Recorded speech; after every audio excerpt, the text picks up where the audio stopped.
Welcome to the Book and You podcast alongside Tim Elmore. I'm Jared Cagle. Today, we're going to be talking about the 6 questions that are worth asking when you're evaluating your book ideas.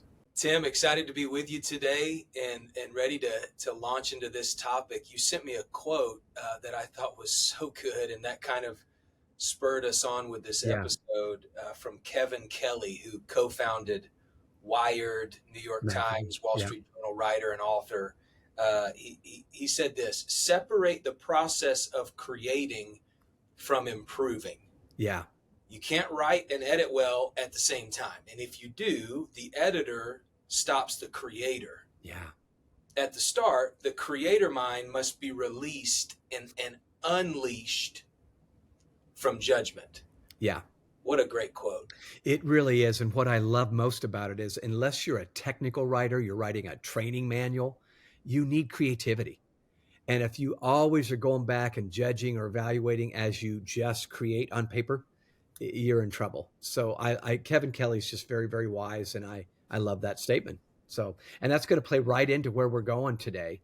Um, Listeners, we really want to talk to you about the idea of, asking yourself questions before you get too kind of hot and heavy into the writing process. And part of the deal you're going to have to do is separate the big ideas from the sub or subordinate ideas. If you're like most authors, you're going to have a truckload of ideas during your lifetime. I get them driving along the road or in a shower or whatever, and they're just going to come. In fact, I think every year there's the great authors would tell you ideas are a dime a dozen. They're going to come and go. What you got to do is find the magic of deciding which ones are worth pursuing. And today we want to talk about asking yourself 7 questions that will help you know which ideas are worth pursuing. Jared, you and I were talking about music, and I think it actually ties in. Writing music is not unlike writing a book. So let me just confess, I'm a baby boomer. That's a confession. Okay. So, Jared, you're not a baby boomer. So you've been around the earth a little less time than me, Yeah. which may be your tremendous advantage right now. Okay. But I remember Elton John. I grew up with Elton John. 1970, I remember hearing songs that he wrote, and then all through the 70s, 80s, 90s. He has been writing and performing music for well over 50 years. Now, he has a co-writer. Bernie Taupin was the guy that actually wrote most of the lyrics for Elton John, and then Elton actually wrote the music. So a lyricist and a musician came together. They have made millions of dollars, doing this music thing. But I believe, in fact, I remember watching the movie on how their kind of music went back and forth, swapping back and forth. They swapped hundreds of songs back and forth. Some were good, others were better, and quite frankly, some never saw the light of day. And that is going to be true for you as well, writers listening. Some of your ideas are going to be good, others are better, and some, quite frankly, if you're honest with yourself, should not see the light of day. That doesn't mean you're bad as a writer. It just means you're normal. So many ideas will come and go. Okay.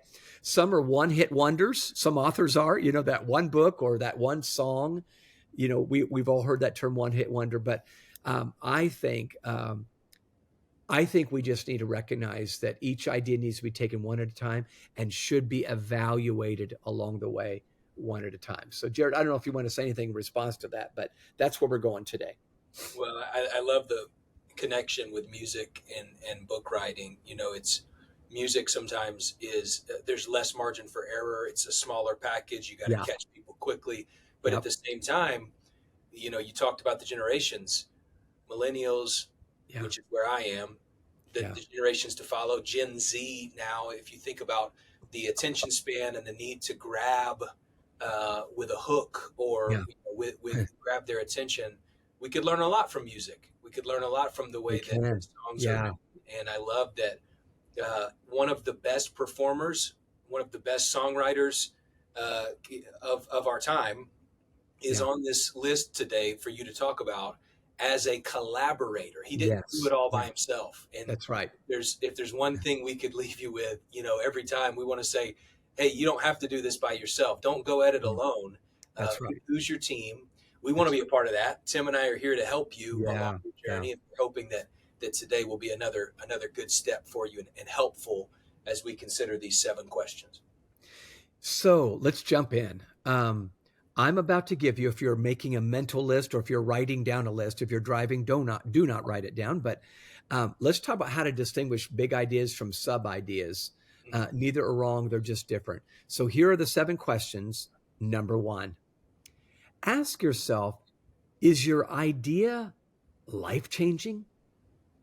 I realize that's a pithy phrase, a cliche today, life changing. But I don't ever want to write a book unless I'm thinking to myself as I'm typing it out, this idea could change someone's life. In fact, it will if they apply it. It will change their life. So, Jared, I remember writing the book Generation IY. When it came out in 2010, that was, gosh, almost 15 years ago. It was one of a kind. I'm not saying it's the best book. I'm not J.K. Rowling. I'm not John Grisham. I'm not, these brilliant writers.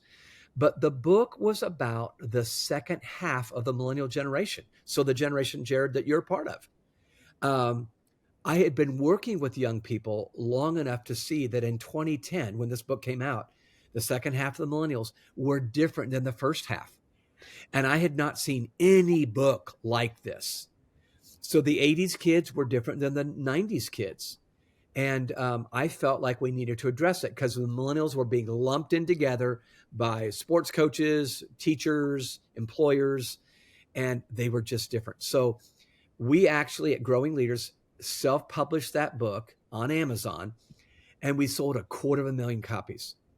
Now that would be expected maybe with Simon & Schuster or Thomas Nelson or HarperCollins, but this was a self-published book. But I think the reason it did well is not because I'm J.K. Rowling, but rather because it was an idea that was life-changing. Chapter by chapter, I remember writing things that I thought, if you will do this as you lead these young people, it will completely change the way you connect with them. And surprisingly, the book keeps selling. So evidently, something was right in that book. But it started with a question, is your idea life-changing? So I don't know if you want to volley back, Jared. You don't have to, but I want to give you a chance if you want to on that big idea. Yeah, no. Well, I would ask you this, and for our readers, for our listeners that are listening in, a question that I would have is: did you know it was life changing before you wrote it, or after it started selling?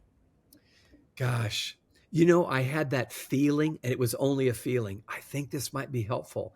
My wife laughs at me, Jared, because she'll hear me as she walks by the office. I'll be going, "Ooh, this is good." Yeah. Yeah, so I don't have a self-esteem problem. But every now and then you have a feeling like, oh, I wish I would have read this. I wish I would have known Sure. this when I was a teacher or youth worker or whatever. So again, it is a feeling, but when it begins to sell, it's that marvelous confirmation of, this is helpful. It's just like when you speak and you see the faces of people light up when you share something and you have that, oh my gosh, thank you for smiling. Thank you for letting me know this is helpful. That's when the sales began to happen, and it was really cool. Well, you just gave us 2 really great things right there as litmus tests. One, did I need the answer that was provided in this book? Do I wish that I would have read this before Yes. now? That's a huge test. The other test is look at deliver it. Yeah. In front of an audience and look at the audience's response and reaction and test it that way. Those are 2 really good tests to see if they're if the content or the idea is life-changing. No doubt about it. All right, number 2. The second question I would ask, and I do ask myself, is this differentiated from others? Is it distinct? Is it novel? So I cannot overestimate this importance here. Jared, when we do a book in a weekend together, we talk to these aspiring authors to come into the room. You've got to differentiate yourself from other people. It doesn't mean you're always the best in the world. It just means you're different than the others in the world. So years ago, listeners, you might remember hearing about this book called Blue Ocean Strategy. These authors, two authors, talk about the fact that most people, whatever their industry, writing books, selling widgets, you name it, are in a red ocean. It's an ocean that's red with the blood of the competition that's out there fighting for customers. But they said, we suggest you find a blue ocean or create a blue ocean that's blue free from the competition because you created a whole new industry. Okay, you follow that, listeners?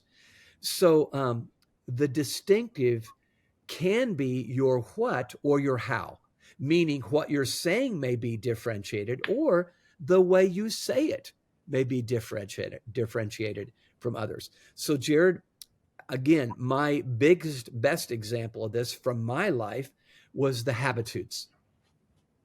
Habitudes, listeners, in case you don't know what they are, habitudes are images that form leadership habits and attitudes.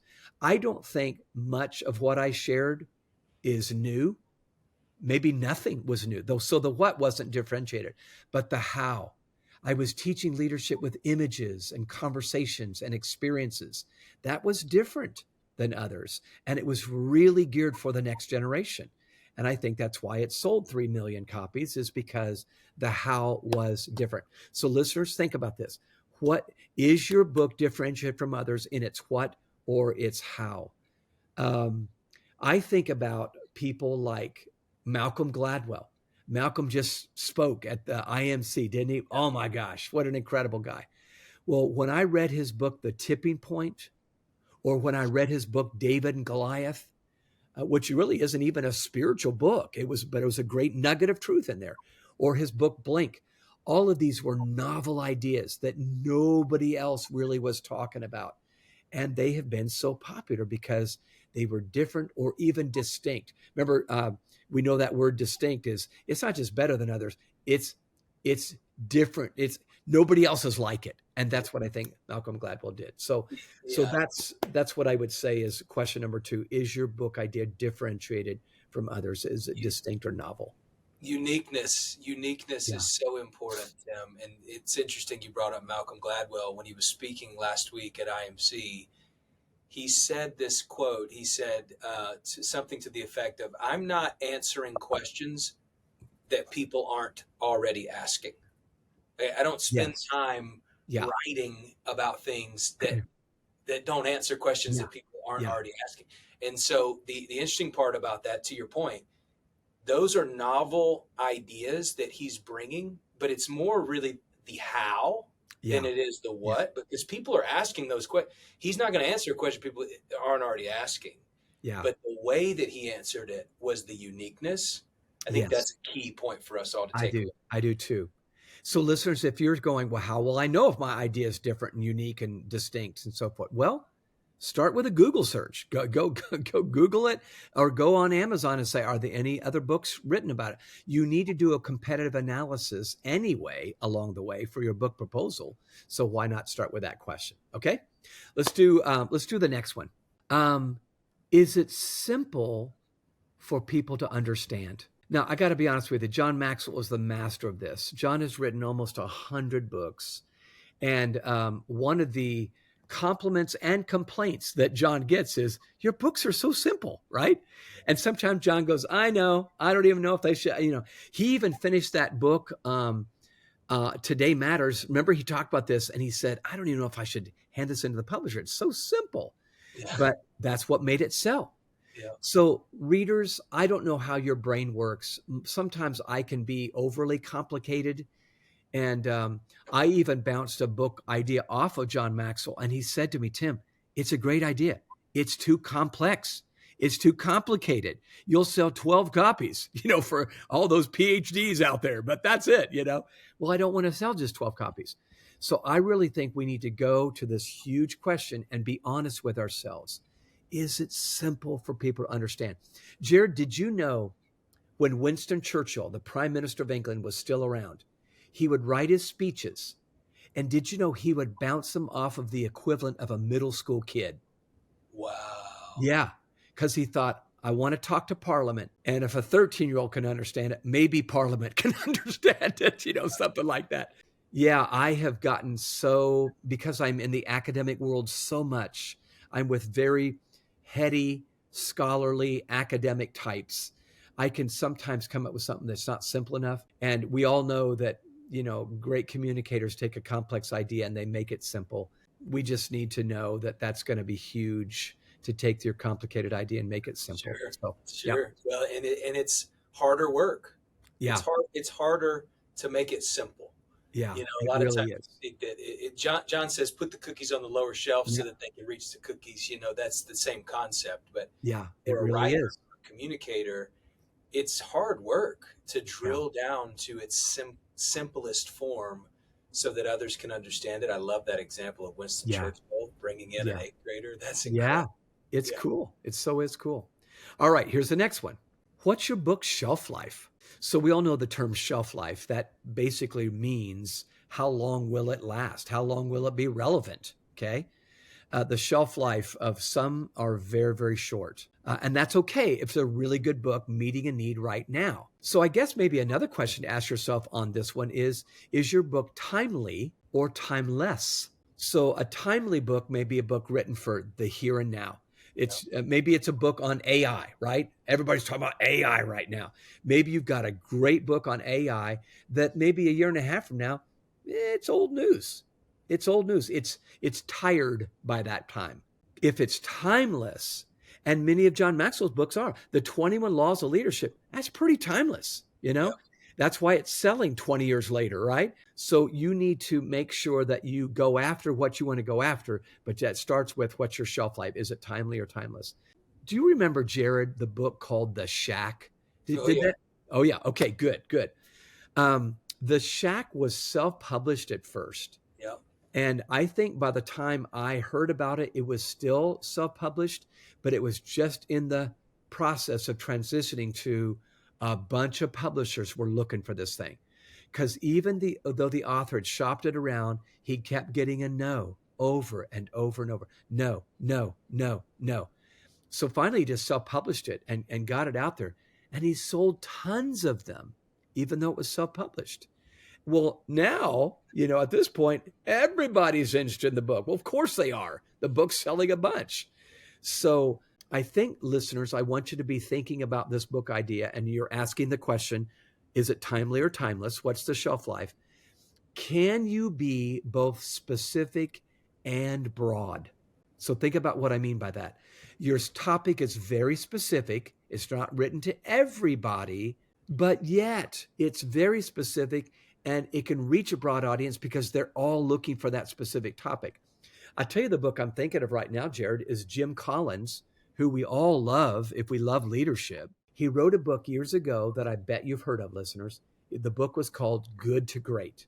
Remember that book? Good to Great. Yep. And it was based on his research that he did. He's a Stanford guy, and he had a big team of people helping him research. The book was about what do teams and organizations do to help them go from a good company to a great company. And I'm telling you, he nailed it. And that book has sold and sold and keeps on selling. I think if you go on Amazon, you'll still find it's a big seller. So the shelf life question is the one you got to answer if you're gonna do well in your writing process. I want to go back quickly, Tim, to testing your content on someone or Yep. some audiences, Yeah. because oftentimes you don't know what the shelf life is until you've tested it and seen if it's meeting a felt need and watching the Yeah. reactions of people that are consuming it. That's right. And the Shack is such a good example of Yeah. the persistence of Yeah. the author to keep trying and get it in front of the audience, the intended audience, and then let the audience speak. That's The right. audience determine Yeah. the shelf life. Ultimately, that's who's determined. Publishers are not determining the shelf life of the book. It's the audience, the Yeah. buyers that are Yep. determining that. So That's testing right. on them early. Don't be afraid to test those ideas. In fact, test them early. The stakes are low. You haven't gotten the whole thing, out there and spent tens of thousands of dollars. So yeah, the analogy came to my mind, Jared. You'll understand this is just like pastors of churches know that people vote with their feet. They can walk out any day and not come back. readers vote with their dollars. And so a writer like you and me, folks, you want them to say, I will invest a little bit of my dollars because this concept is so important, so timely, so relevant for my life. Yeah, so that's good. All right, let's do another one. Here's another question I think you ought to ask yourself. Does it lend itself to other ideas, perhaps subordinate ideas? In 2001, I did a book called Nurturing the Leader Within Your Child. Thomas Nelson had approached, actually, John Maxwell and I both with this. And John said, Tim, you should do this book. That's who you are. Well, that book lent itself to another book called 52 Leadership Ideas you can use with kids. So, and by the way, the covers are same color design and everything else. But that Nurturing the Leader in Your Child, which so many parents were concerned about raising their millennial children at the time, they wanted another book that was really practical on what are some projects I can do with my kids to teach them responsibility, to teach them initiative, to teach them discipline, to teach them people skills. So the Nurturing Leader in Your Child idea was really good because it lent to other books. When I wrote the book Artificial Maturity, by the way, the subtitle, Artificial Maturity, Helping Your Kids Meet the Challenge of Becoming Authentic Adults. Not artificial adults, meaning they're socially and emotionally ready to be a grown-up. And many kids were not. They were delayed in their maturity. Well, that book lent itself to another book that I did called 12 Huge Mistakes Parents Can Avoid, because the parents were causing some of the artificial maturity. And I know that sounds terribly crude. Please forgive me if I offended anybody. But just know you want to come up with an idea, and it's really a good one if there's other additional ancillary ideas that come along later sparked by that book. And by the way, that book, 12 Huge Mistakes Parents Can Avoid, that was sparked by a blog. I did a blog called 3 Huge Mistakes We Make Leading Kids. It had 1.2 million shares on Facebook. Well, that was a good tip-off. Woo, I may have something here. And a publisher actually approached me and said, that blog did well, we noticed. What if you turn it into a book? So I'm going to stop there, but here's the big question. Does it lend itself to other ideas, perhaps subordinate ideas? And listeners, don't miss this. Do you have a LinkedIn? Do you have a Facebook? Yeah. Do you have Instagram? Do you have, what platforms do you have that are existing that you can begin testing content on? Do not wait for a publisher to come meet you in Walmart and tap you on the shoulder in the shoe aisle and say, hey, you got a book that I want to put. It's not going to happen. Put it out. You have a LinkedIn. You have somewhere where you can put long form content out there and test it. Tim's a perfect example right here. The publisher came when the publisher saw that there was energy around the idea. That's right. Don't wait for the energy to don't wait for the publisher to create the energy. The publisher's looking to you to create the energy. That's so well put, Jared. And by the way, when I did that blog, it didn't cost me a dime. So I didn't have to sink tens of thousands of dollars, but it was a great test place for this. So good word. Okay, let's do one more. The last big question that I thought would be fun to talk about and needed to ask yourself is this. Is it something you would want to read? Does each page make you want to continue? Does it make you want to turn the page? So never, ever, ever pursue a book, listeners, that you wouldn't want to read yourself. You're just kidding yourself if you like the idea, but you don't love the idea. It's nice, but you're not passionate about it.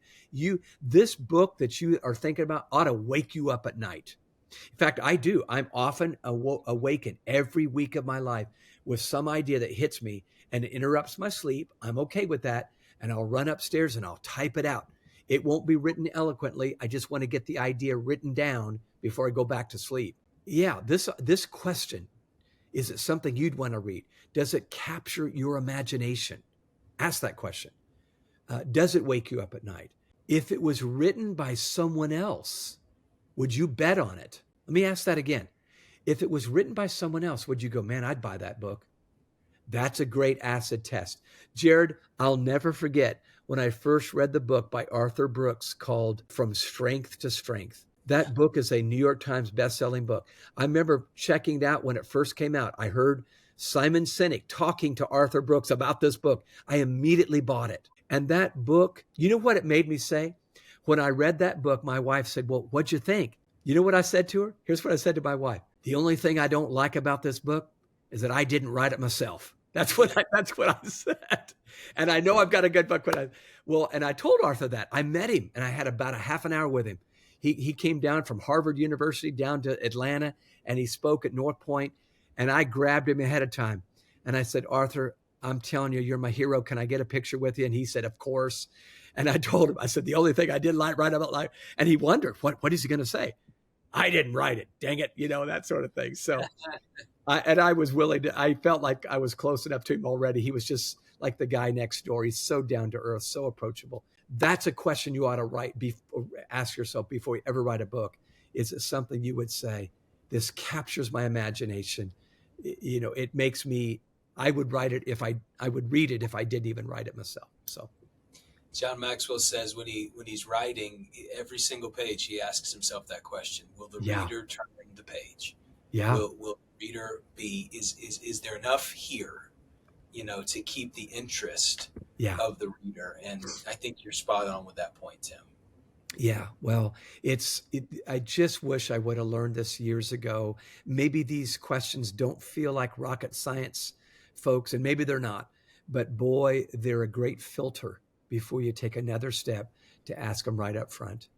Jared, I'd love, if you don't mind, before we wrap up, I have a great statement that Winston Churchill, one of my favorite authors and leaders, said way back 70, 75 years ago when he was still with us.